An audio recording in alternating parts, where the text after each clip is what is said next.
மதுரையை எரித்த கண்ணகி என்று சிலப்பதிகாரத்தில் வரிகள் இடம் பெற்றிருக்கின்றன. ஆம், சிலப்பதிகாரத்தின் தலைவன் தலைவி என்றால் அது கோவலனும் கண்ணகி மட்டுமே. வடக்கிலிருந்து கல் எடுத்து தெற்கே தெய்வமாக்கப்பட்ட மரத்தமிழச்சியும் அவள்தான். மறக்க முடியாத தமிழச்சியும் அவள்தான்.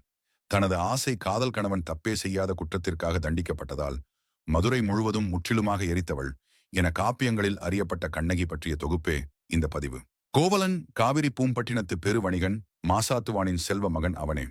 தந்தை பெரிய வணிகர் என்பதால் செல்வச் செழிப்பிற்கு குறைவில்லாமல் வளர்கிறான். அதேபோல் காவிரி பூம்பட்டினத்தின் முக்கிய வணிகர் மாநாயகனின் மகளாக பிறந்த கண்ணகியும் நிறைந்த பொருளாதார வளமுடன் செழுமையாக வளர்கிறாள். இவர்கள் இருவருக்கும் இவர்களது பெற்றோர்கள் முடிவு செய்து திருமணத்தினை நடத்தி வைக்கின்றனர். கோவலன் கண்ணகி இருவரும் தங்களது இல்லற வாழ்வில் சந்தோஷமாகவே இருந்தனர்.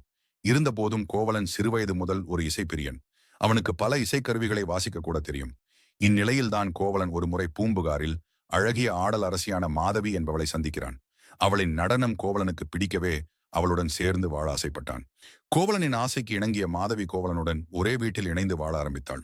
இந்த சமயத்தில்தான் கோவலன் கண்ணகியை விட்டு பிரிந்து வந்து மாதவியுடன் நிரந்தரமாக வாழ ஆரம்பித்தான். கண்ணகியோ தனது கணவன் தன்னை விட்டு பிரிந்து சென்று வேறு ஒரு பெண்ணுடன் தன் கணவன் இருப்பதனை நினைத்து மிகுந்த வருத்தத்திற்கும் மனுளைச்சலுக்கும் ஆளாகிறாள்.